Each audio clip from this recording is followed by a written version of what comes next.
కమ్యూనిస్టుల్ని వీళ్ళేముందని Chiranjeevi cinema dialogue చూసావా, ఒక్కే కదా అని పీకితే పీక కోస్తామని. ఒక్కే కదా, కమ్యూనిస్టే కదా, వీళ్ళు 10 మందే కదా అనుకుంటే ఈ 10 మంది చాలు మీ సంగతి చూస్తారని చెప్పి తెలియజేస్తున్నాను.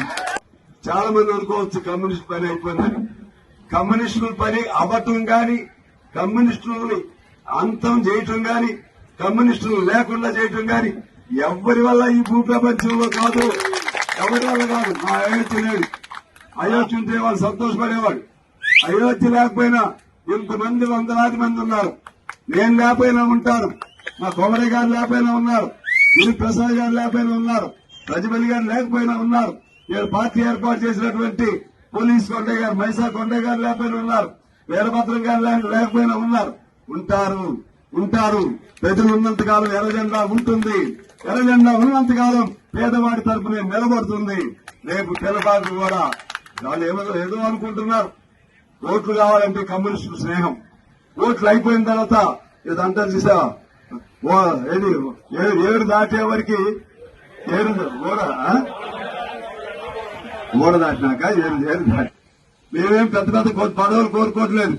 వీళ్ళందరూ కష్టపడి మీకు ఓట్లు వేసి గెలిపించారు. నాకు కూడా వేశారు, అక్కడ కాంగ్రెస్ వాళ్ళు వేశారు, టీడీపీ వాళ్ళు వేశారు. నేను స్నేహధర్మం పాటిస్తాను, మీరు కూడా పాటించండి. పాటించకపోతే మీకు రక్షించేవాడు ఎవడు ఉండడు. మిమ్మల్ని ఉండాలని మేము కోరుకుంటున్నాం కాంగ్రెస్ ని. ఎందుకంటే బీజేపీ లాంటి మతోన్మాద పార్టీ రాకూడదని మేము కోరుకుంటున్నాం. అందుకని మేము సపోర్ట్ చేశాం.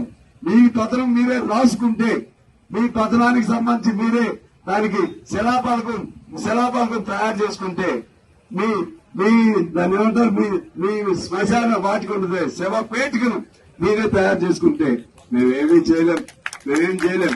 అందుకని చెప్తున్నాను, అందువల్ల భయపడే సమస్య లేదు. కమ్యూనిస్టులు మనం నిజాయితీగా ఉండేవాళ్ళం, చివరి వరకు ధైర్యంగా ఉండేవాళ్ళం. పోరాటానికి మారిపోయారు కమ్యూనిస్టులు. పేద ప్రజలకి ప్రతిరూపం కమ్యూనిస్టులు. ఎక్కడ ఇబ్బంది వచ్చినా, ఎక్కడ సమస్య వచ్చినా, ఎక్కడ అన్యాయం జరిగినా ఉండే జెండా ఎర్ర జెండా.